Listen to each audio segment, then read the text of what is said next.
This episode is sponsored by BetterHelp. October 10th is World Mental Health Day, and this year we are saying thank you to therapists. BetterHelp therapists have helped over 5 million people worldwide on their mental health journeys. That's millions of stories and millions of journeys. Behind each one of them is a therapist who showed up, listened, and helped someone take that next step forward. Moments in therapy, like asking the right questions, having a safe place to get emotional or cry, or small wins, they can change lives. This World Mental Health Day, BetterHelp is honoring those connections and the therapists who make them possible while showing how easy it is to get guidance from a licensed therapist online with BetterHelp. I've been doing therapy for over 2 years and I couldn't recommend it enough. It's helped me so much with relationships with my friends, families, even myself. It's helped me understand myself better, and it's just made for such a better life. It really has. With over 30,000 therapists, BetterHelp is the world's largest online therapy platform, having served over 5 million people globally. And it works with an average rating of 4.9 out of 5 for live sessions based on over 1.7 million client reviews. This World Mental Health Day, we are collaborating with those therapists who have helped millions of people take a step forward. If you're ready to find the right therapist for you, BetterHelp can help you start that journey. Our listeners get 10% off of their first month at BetterHelp.com/PFF. That's BetterHelp, HELP.com/PFF. The New Orleans Saints travel to Chicago to take on the Chicago Bears. What do you want to talk about here for this one, Dalton?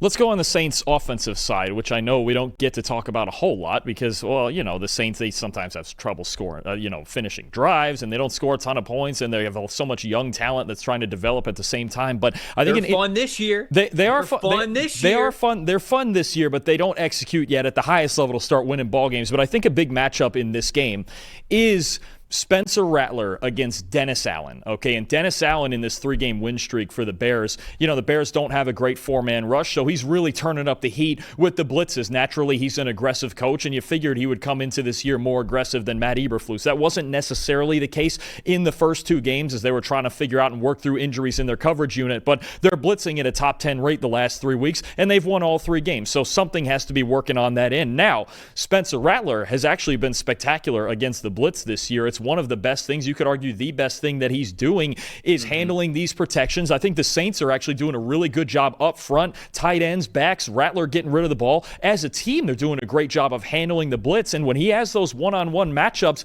that come behind those blitz looks when you pick him up, he's taking his chances with those throws, and he's succeeding. 3rd best passing grade in the NFL against blitzes this season, 4 big-time throws. When he needs that bottom one there, I think is really important too. When he needs to take off and run, when he feels like, okay, I got to break the pocket quickly or nobody's open still, I got to take off and run. The scrambling has been solid for him. I'm curious to see if Dennis Allen keeps up the aggressiveness on these blitz packages, and especially in obvious passing situations, because that's really where Spencer Rattler has thrived. You can see he's confident behind these protections. Kellen Moore has them picking it up very, very well. They'll leave extra protectors in there and give Rattler the space to work with in the pocket, and if he needs to take off and run, he will. But I think this is something he's played well enough through 6 games, especially in these scenarios where you have to think about, okay, yes, we've blitzed a lot the last 3 weeks.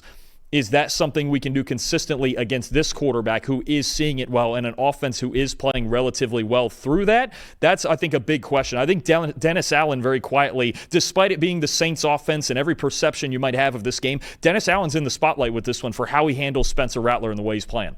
No, I agree with you. And that's why I'm going to take the Saints as my dog here this week to win this game, even though the Bears are favored by 5.5 points. It opened up, I think, around like 7.5, and it's gone a little bit towards New Orleans, and I think that's because of the respect that Vegas and a lot of people out there have for how well Spencer Rattler has been playing. Now, he played really well last week, albeit, of course, it was in a loss to the New England Patriots. Can he continue to do that specifically on the road? I've talked about what a great environment it is playing in New Orleans. It feels like, of course, people say it's got some voodoo to it. They've got that Saints magic. Even when the team is not very good, they stay competitive, and I feel like they have been at home this season.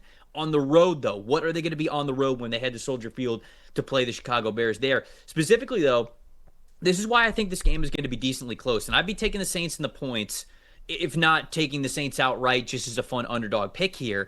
The Saints defense, 10th in run defense grade at a 71.7. So they've been pretty good at actually defending the run this season. And they were not good in this area last year. And so I think a lot of people have that version of the Saints in there. It hasn't reared its ugly head. They have been a better run defense unit this season. And Dalton, they're third, in a good way, in EPA per rush allowed, negative 0.212, which is third best in the NFL. So not only are they overall defending the run pretty well, they're situationally defending the run pretty well. And I think that means a lot because as we saw this past week with Chicago when they were playing on Monday night, you get a couple of DeAndre Swift big-time plays in here in the passing game and the running game, and boom, okay, that can make all the difference in the world. A lot of yak, a lot of, expected points added, especially when it's on the ground because it's something that's easy for them to do. I don't think the run game has been there consistently for Chicago, but I wonder if this is going to be a game where they clamp down against the run more than Chicago might be expecting, and this kind of has to be a big Caleb Williams game. And I'm not saying that I don't believe in Caleb Williams to get it done, but I've got a lot of respect for what the New Orleans Saints are doing, and I wonder if they just hit them early in a way which the Bears aren't expecting as a team that's been really good defending the run and how good Spencer Rattler has been against pressure. Now, of course, I think the X factor here is who's the defensive coordinator for the Chicago Bears, Dalton? Dennis Allen. Where was Dennis Allen last year when Spencer Rattler was in and out of the quarterback lineup for the New Orleans Saints? The great city of New Orleans. He probably knows Spencer Rattler better than anybody. And so I think that to me is sort of the X factor of if you saying like, hey, like you're crazy for taking the Saints. That's the part of this game that I would say, yeah, okay, I'm a little bit nervous about Dennis Allen knowing not only Spencer Rattler's strengths, but his weaknesses and how to exploit those. But for fun, I'm going to take the New Orleans Saints. They've been playing really well. If they defend the run well against Chicago, I think that this is a close game here. I'll go Saints 24, Bears 20 in this one. We'll see how Caleb Williams can do if the run game is not a big factor in this one. On the Bears, let me tell you something, Trevor. I lived in Chicago for 5 years, and lately another thing we've gotten flack for this week is Caleb Williams' grade in their win Monday night over the Commanders, and that's obviously caused a lot of debate. That was a fun night on Twitter last night. There's 3 rules in the city of Chicago, Trevor. Number 1, if a bartender asks if you've had a shot of Malort before, say you have, because if you say no, you're getting a free one. You're not going to love it. You're getting a shot of Malort, yeah. Number 2, do not ever, ever, ever say LeBron is better than Jordan. Ever, ever, ever. If you are in Chicago city limits, do not say it. Okay, you wouldn't anyway. You're in good graces. Number 3, don't ever at all slander their quarterback when they're winning ball games. Okay. Now, that being said, got a close win last week. Got a close win this past week against the Commanders. The Bears are winning games at times that in the past that they've lost. I kind of like that mojo that's going there. And Caleb, when he is clean in the pocket, is playing very well. Usually the bad decisions are when he's under pressure, and the Saints have the lowest graded pass rush unit in the NFL right now. They're not getting enough pressure on quarterbacks. I think it's going to be tight. I think the Saints, again, have been playing better than their record, but on the road in Chicago and with that lack of pass rush, I think the Bears are getting a close win 27-24. All right.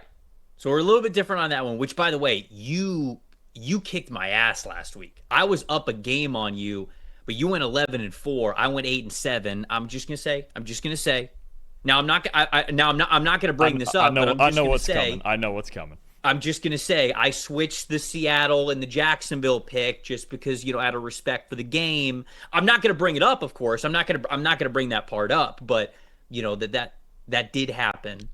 Here's what I can do. I could cut you a deal. I could take the tie off your ledger and then turn that tie into a win. You want a half for it? And then I'll have the tie at the end of the year as a tiebreaker if I win this season by half game. Oh no, I'm gonna beat you outright. But you have 61 correctly picked games this year. I have 59. You're 61-31-1, of course. And I am 59-33-1. Go on. And 1. Unfortunately, we're gonna say and 1 on this show more than Mike Breen. Jeez, it's gonna be tough. Good reference though. Good you like reference. that? I like See it. that?